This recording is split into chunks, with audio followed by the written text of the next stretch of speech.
Vacances relaxantes à proximité de la nature sauvage. Appartements neufs, magnifiques, lumineux. Ces commentaires dithyrambiques concernent des logements proposés par deux plateformes mondialement connues, Airbnb et Booking.com. Petit problème, ces hébergements se trouvent en Cisjordanie occupée, dans des colonies israéliennes illégales. Neve Daniel, Ovnat, Yitav, les colonies israéliennes ont toutes été fondées depuis 1967 sur des territoires volés aux Palestiniens. Placés sous surveillance armée, leur accès est limité, voire interdit, à leurs légitimes propriétaires.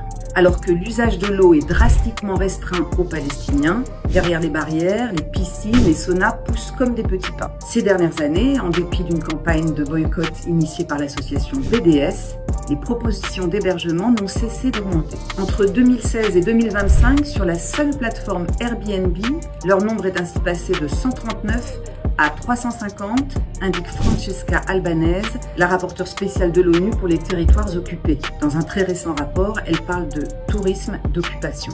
Booking.com et Airbnb figurent depuis 2020 dans le répertoire du Haut Commissariat aux droits de l'homme de l'ONU qui dénonce les activités de près d'une centaine d'entreprises dans les territoires occupés. L'illégalité des colonies israéliennes a été plusieurs fois rappelée par la justice internationale. Dans son arrêt du 19 juillet 2024, la Cour internationale de justice exige l'arrêt de ces pratiques dans les plus brefs délais. Elle ordonne l'évacuation des colons et la réparation des préjudices infligés aux Palestiniens. Aujourd'hui, grâce à la pression de plusieurs ONG, l'étau se resserre autour des plateformes Airbnb et Booking.com. En 2023, des collectifs d'associations ont déposé 2 plaintes contre elles, notamment devant le procureur des Pays-Bas, pour blanchiment de crimes de guerre. En France, le collectif Jurdi s'apprête à saisir la justice civile. Cela suffira-t-il pour qu'elle renonce à soutenir les activités criminelles d'Israël en Palestine ?